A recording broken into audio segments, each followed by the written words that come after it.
ஐயா ஜமத்கனிட்ட கேட்குறேன்.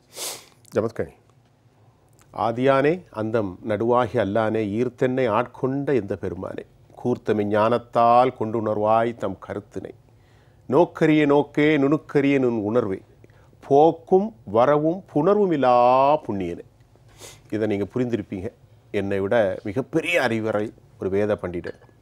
இப்பொழுது எனக்கு என்ன வேதனை என்றால், நம்பிக்கை என்பது மனிதர்களிடத்தில் ஆழமாக இருக்க வேண்டும். ஒரு கால் இதில் என்ன புரிதல் இல்லை, பக்தர்கள் முரட்டுத்தனமாக நடந்திருக்கலாம். ஒரு பேச்சு வைத்துக்கொள்வோம். அவர்கள் ஆந்திராவிலிருந்து கலவரம் செய்வதற்கு வருவர் இல்லை. ஐயப்ப பக்தரை பார்த்து விட்டு சுவாமி தரிசனத்திற்காக ஸ்ரீரங்க திவ்ய தேசத்திற்கு அவர்கள் வருகின்றார்கள். அங்கே இந்த கோஷத்தை எழுப்புகின்றார்கள். அப்போ வரம்பு மீறி ஒரு அரசு முகத்தை குத்துகிறது.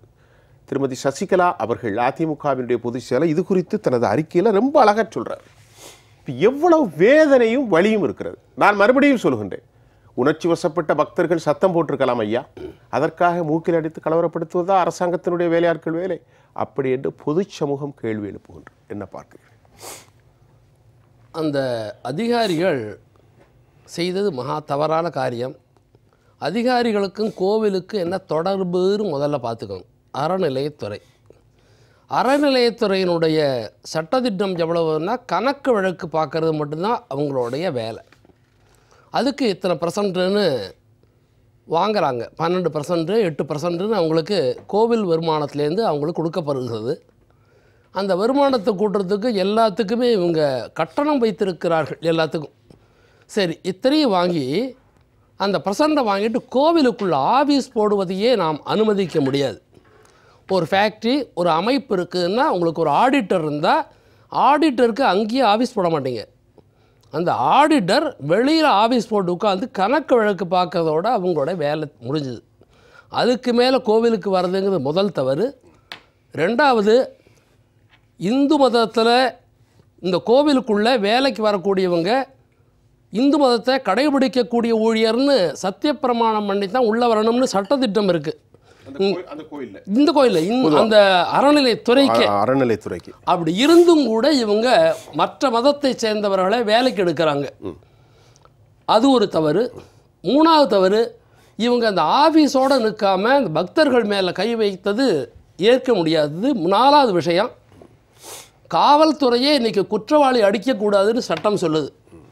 அவங்கள கைது பண்ணலாமே தவிர அடிக்கக்கூடாது. இன்றைக்கி போலீஸ் கையிலலாம் லத்தி இல்லை. நீங்கள் நல்லா கவனித்து பார்க்கலாம். பெரிய பெரிய ஊர்வலம் வரும்போது கூட லத்தி கிடையாது. அடிக்கணும்னா அதுக்கு முன்னால் பர்மிஷன் வேணும். பழைய நாளில் நம்ம போலீஸ் பார்த்த போதெல்லாம் லத்தியோடையே இருந்தாங்க. ஸ்கூல்லையும் சரி அடிக்கக்கூடாதுன்னாங்க. டீச்சர்லாம் குச்சி வச்சுருந்தாங்க, அடிக்கக்கூடாதுன்னு சொல்லியிருக்காங்க. இப்படியெல்லாம் சொல்லிட்டு வரக்கூடிய ஒரு காலத்தில் அடிக்கிறதுங்கிறது ஏற்கவே முடியாது. இவருக்கும் பக்தருக்கும் தொடர்பு இல்லை. உங்கள் ஆஃபீஸுக்கு வந்தாக்கா டிக்கெட் வேணால் போட்டு கொடுங்க, அர்ச்சனையோ அபிஷேகமோ, அதுக்கு மேலே உங்களுக்கு என்ன தொடர்பு இருக்குது? இப்போ இவங்க வராமல் இருந்திருந்தா, அந்த பக்தர் ஏதாவது பிரச்சனை பண்ணியிருந்தா அங்கே ஒரு குறுக்கள் இருக்க போகிறாரு. அவர் வன்முறைக்கு தயாரானவர்கள் இல்லை. எந்த பிராமணனும் வன்முறை தயாரில்லை. சொல்லி அவங்கள சமாதானம் பண்ணி சரி பண்ணியிருப்பாங்க. அது மட்டும் இல்லாமல் ஒரு நடிகர், அப்படி இல்லைன்னா ஒரு அரசியல்வாதி இவங்களை பார்த்து தலைவா வாழ்க தலைவா வாழ்கன்னு உணர்ச்சி வசப்பட்டு கத்த முடியுமானா அந்த பக்தி தெய்வத்துக்கிட்ட வராதா அவனுக்கு? முகவரையிலே உங்கள்கிட்ட கேட்டல, ரங்கா ரங்கா என்று கோவிந்தா என்று கூறுவது. ஆமாம், அதை கத்துறதை எப்படி இவங்க தப்பாக நினைக்கிறாங்க? இந்த பிரச்சனை வந்தது ஏற்க முடியாது. பல பேர் சொல்லுவாங்க, இவங்களுக்கு கண்ணை உறுத்துறது என்னென்னா அறநிலையத்துறை மட்டும் இல்லை, திமுக காரர்கள், திகாரர்கள் இவர்களுக்கெல்லாம் கண்ணை உறுத்துவது சிதம்பரம் கோவிலை பேசுவாங்க. அங்கே அப்படி நடக்குது, இப்படி நடக்குது, இதுவா. ஏன்பா இதுக்கு யாராவது பதில் சொல்லுங்களேன். உங்கள் அறநிலையத்துறையினுடைய அதிகாரி பண்ணுறாரு, திகாரங்களோ திமுக காரங்களோ இதை பற்றி அவங்க பேசுகிறாங்கன்னா 2 பேர் வாயை மூடிக்குவாங்க, அவங்களும் வாயை திறக்க மாட்டாங்க. அப்போ இதெல்லாம் ஏற்க முடியாத விஷயம். அறநிலையத்துறை இவ்வளோ தூரம் உள்ள தலையிடுவதை ஏற்கவே முடியாது. நீங்கள் இத்தனை % வாங்குறீங்க, அதை வாங்கி கோவிலை விட்டு வெளியில் ஆஃபீஸ் போட்டு உட்காந்து கணக்கு பாருங்கள், அதோடு இருந்தால் நல்லது. இதுதான் என்னுடைய அபிப்பிராயம். முதல் கட்ட கருத்தை எடுத்துக்கிறேன். மதச்சார்பற்ற அரசுன்னு மூளைக்கு மூளை பேசுவாங்க. பேசுகிறது பூரா மதச்சார்பற்ற அரசு பேச்சு. நடவடிக்கை சொல்லுங்கன்னா இந்துக்கள் கோவிலில் ஒரு யூனிட்டுக்கு 8 ரூபா என்னது கரண்ட்டு, மற்ற இடங்கள்லாம் ₹2.85. சரி, தமிழர்களுக்காக பாடுபடுறோமாங்க. அங்கே பார்த்தா அரசு பணியிலே தெலுங்கர்களுக்கு 50%, கன்னடர் 16%, மலையாளிகளுக்கு 14%, வட இந்தியர்களுக்கு 12%, தமிழர்களுக்கு 7.5%. ஆமாம், எல்லாரையும் மொட்டை அடிக்க வேண்டியது.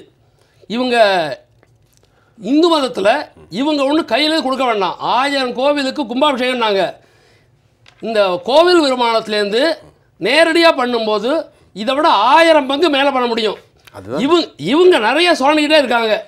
கொஞ்ச நஞ்ச ஜனங்கள் முழிச்சுக்க கூடாதுன்ட்டு சனாதனம்னு ஒரு உருட்டு. அந்த சனாதனம் பேசினவரே கோயிலில் விளக்கேற்றுறாரு. வேணா ஃபோட்டோ தரேன்.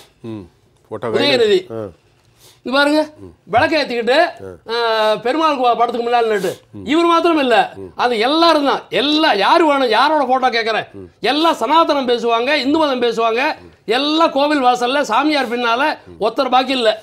கள்ளு கடையை திறந்து வச்சு. சரி, அது உங்களுக்கு நல்லதுதானே? யாருக்கு? பேச்சுதான், பேச்சு. சரி, சனாதனம் உங்களுக்கு நல்லதுதானே ஐயா? பேசுறது நடவடிக்கை பூரா தப்பா. நம்ம கிட்ட வந்து சரண்டர் ஆயிட்டாங்க, சந்தோஷப்பட வேண்டியதானே? சரண்டர் ஆறது இல்லையே. இங்க பேசிட்டு நேரா இங்க போவாங்க. கண்டிப்பா ஒத்துக்க முடியாது. இல்ல, அவங்க உரிமை, துர்காவுக்கு உரிமை இல்ல. அந்த உரிமை பக்தர்கள் இல்லையா? சொல்றீங்க தாலி இருப்பு போராட்டம் பண்ணானுங்களே, கூட இருந்தீங்களே, அந்த பெண்களுக்கு தாலி போட்டுக்க உரிமை கிடையாது. அதை மட்டும் அடுத்தப்போ எல்லாரும் கோயில் போக உரிமை இருக்குல்ல. கோவில் போகிற எவ்வளோ எதிர்ப்பு. இவரோட சேர்ந்துட்டு ஈவாரை சேர்ந்துட்டு கடவுளை பரப்புவாங்க அயோக்கியன், கடவுளை வணங்குவோம் காட்டு பிராண்டி எல்லாம் சொன்னீங்கல்ல. அந்த பெரியார் பின்னால் போனீங்கல்ல, அந்த பெரியாருடைய கொள்கையவாது நீங்கள் ஃபாலோ பண்ணீங்களான்னு அதுவும் இல்லை. அவர் 70 வயசுல 20 வயசு பணம் கட்டிட்டாரு. சரி, இப்போ டாபிக் இங்கே வைப்போம். இப்போ நம்ம பாயிண்ட் என்னன்னா, ஸ்ரீரங்கம் இல்ல இந்து மதத்துக்கு எதிர்ப்பு தான். ஸ்ரீரங்கம் கோயில் இந்து மதத்துக்கு எதிர்ப்பானவர்கள். ஸ்ரீரங்கம் கோவில் இல்ல. சரி.